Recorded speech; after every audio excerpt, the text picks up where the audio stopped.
Henry Ford ने कहा था, शुक्र है इस देश के लोग बैंकिंग सिस्टम और मॉनेटरी सिस्टम नहीं समझते हैं। अगर वो जान जाते तो रातों रात एक बड़ी क्रांति की शुरुआत हो जाती।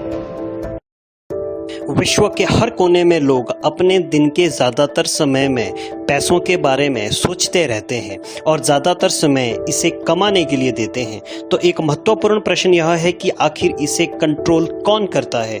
जाहिर है इसे मैं या आप कंट्रोल नहीं करते हैं और ना ही कोई कंपनी या कंपनी में काम करने वाले लोग या उसके मालिक इसे कंट्रोल करते हैं।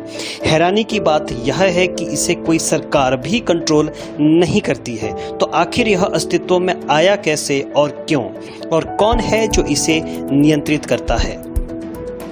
American federal reserve system America का सेंट्रल बैंकिंग सिस्टम है और पूरी दुनिया के बैंकिंग सिस्टम्स और पैसे को प्रभावित करता है। इसके दो कारण हैं। पहला तो यह कि लगभग हर देश का central banking system federal reserve system से इंस्पायर होकर के ही बनाया गया है।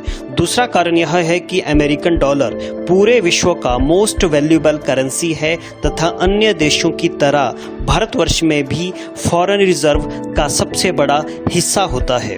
इसलिए ये जानना अत्यंत ज़रूरी है कि आखिर पैसे को कौन बनाता है और इसे कंट्रोल कौन करता है। पहले विश्व युद्ध के अंत से ही अमेरिका एक विश्व शक्ति बनकर उभर आया है।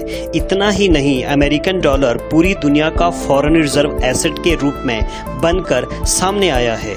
लगभग सभी देश डॉलर को अपनी फॉरेन रिजर्व एसेट के रूप में अपनाते चले गए। देश की सरकारें अमेरिकन डॉलर को वैल्यूएबल एसेट के तौर पर अपने पास रखती चली गई। सोने या अन्य खनिज पदार्थों के लेन देन में इसे इस्तेमाल किया जाने लगा।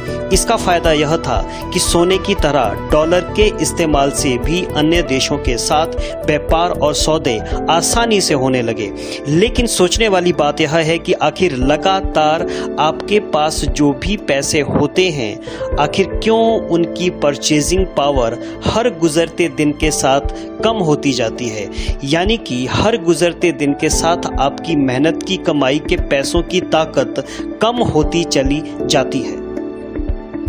इसकी शुरुआत तब होती है जब वियतनाम युद्ध के भारी भरकम खर्च का दबाव अमेरिका पर पड़ने लगा। लगभग हर देश के पास अमेरिकन डॉलर एक रिजर्व एसेट के तौर पर जमा था और हर एक डॉलर के पीछे सोने का बैकअप था। इसका मतलब ये हुआ कि अमेरिकन फेडरल बैंक ने उतने ही डॉलर प्रिंट करवाए जितना उनके पास रिजर्व सोना था या गोल्ड था।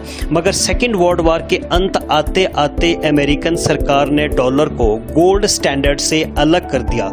इसका मतलब यह था कि अब अमेरिकन सरकार दूसरे देशों को उनके पास रखे गए डॉलर रिजर्व के बदले में सोना देने या रखने के लिए बाध्य नहीं थी। इसे एक टेम्परेरी प्रोविजन के तौर पर लिया गया था, मगर यह पाबंदी आज भी कायम है। इसका असर यह हुआ कि उसके बाद से आज तक प्रिंट किए जाने वाले हर डॉलर के पीछे किसी तरह का कोई गोल्ड बैकअप नहीं रखा जाता है। अमेरिकन फेडरल बैंक जब चाहे तब बिना सोने के बैकअप के या रिजर्व के करेंसी प्रिंट करवा सकता था और यहीं से शुरू होती है फिएट करेंसी। इस तरह से बिना रिजर्व गोल्ड बैकअप से जो भी करेंसी प्रिंट करवाई जाती है उसे फिएट करेंसी कहा जाता है। यह बात आपके पैसे और आपके जीवन को बहुत प्रभावित करती है। इस बात से कोई फर्क नहीं पड़ता है कि आप भी मेरी तरह अमेरिका में नहीं रहते हैं, क्योंकि आज भी पूरे विश्व के लगभग सभी देशों का फॉरेन रिजर्व का सबसे बड़ा हिस्सा अमेरिकन डॉलर ही है। फिएट करेंसी के चलन में आने से दो बड़े नुकसान लोगों को झेलने पड़े हैं, जिसमें से सबसे पहला नुकसान है महंगाई।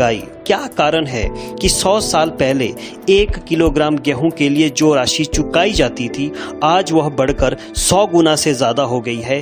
इसका कारण है फिएट करेंसी। जब भी नई करेंसी सिस्टम में आती है, पहले से छापी करेंसी की वैल्यू घट जाती है और महंगाई बढ़ जाती है। पूरे विश्व में महंगाई बढ़ नहीं रही है, बल्कि सेंट्रल बैंकिंग सिस्टम के द्वारा अंधाधुंध फिएट करेंसी छापने की वजह से नोट्स की वैल्यू या करेंसी की वैल्यू लगातार घटती जा रही है और लोगों को प्रतीत ऐसा होता है कि महंगाई बढ़ने की वजह से चीजें महंगी हो रही है। फिएट करेंसी का दूसरा जो बड़ा असर है वो है डेट्स या लोन्स का बढ़ जाना। कमर्शियल बैंक्स ने भी फिएट करेंसी का बेखूबी से दुरुपयोग किया है और लोगों के जीवन को दुश्वार किया है। दरअसल पूरी दुनिया का मात्र 3% पैसा ही कॉइन्स या नोट्स के रूप में मौजूद है, बाकी का 90% सिर्फ कंप्यूटर्स के ऊपर इलेक्ट्रॉनिक फॉर्म में मौजूद है। इसका मतलब यह हुआ कि 90% पैसा कभी प्रिंट ही नहीं होता है, बल्कि सिर्फ इलेक्ट्रॉनिकली बैंक से आपके अकाउंट में डाल दिया जाता है या फिर दो अकाउंट्स के बीच में ट्रांसफर कर दिया जाता है। इसलिए फिएट करेंसी का पैदा होना और भी आसान और तेज हो गया है। कमर्शियल बैंक से जब आप कभी कोई लोन लेते हैं, चाहे फिर वो गाड़ी खरीदने के लिए हो, टीवी खरीदने के लिए हो या फिर कोई बिजनेस लोन हो, तो बैंक में मौजूद रिजर्व से 10 गुना ज्यादा लोन्स इशू कर दिए जाते हैं। इसे फ्रैक्शनल रिजर्व लेंडिंग कहा जाता है। इसलिए जितनी बार भी लोन्स या डेट्स इशू किए जाता है, उतनी बार उतनी ही अमाउंट में बिल्कुल नई करेंसी सिस्टम में आ जाती है और यह सिलसिला लगातार चलता रहता है।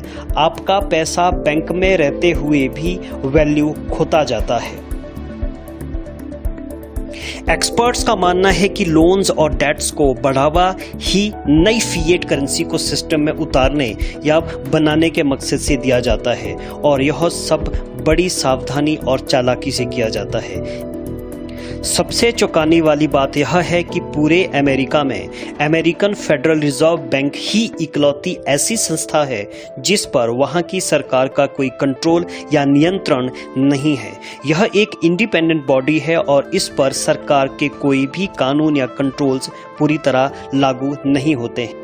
अब सबसे महत्वपूर्ण प्रश्न यह उठता है कि आखिर अमेरिकन फेडरल रिजर्व बैंक या फिर अदर फेडरल या सेंट्रल बैंकिंग सिस्टम्स किसके लिए काम करते हैं और कौन है जो उन्हें कंट्रोल करता है। इसी महत्वपूर्ण प्रश्न के उत्तर ढूंढने में की गई रिसर्च आपको ले जाती है एक ऐसी गुप्त सोसाइटी की कहानी की तरफ जो आज भी लोगों की नज़रों में आए बिना न सिर्फ अमेरिकन फेडरल रिजर्व बैंक पर बल्कि इसके माध्यम से पूरी दुनिया पर राज करती है। न सिर्फ राज बल्कि उसे प्रभावित भी करती है, कंट्रोल भी करती है और यहाँ तक कि मैनिपुलेट भी करती है। इस सीक्रेट सोसाइटी का नाम है इल्यूमिनाटीज।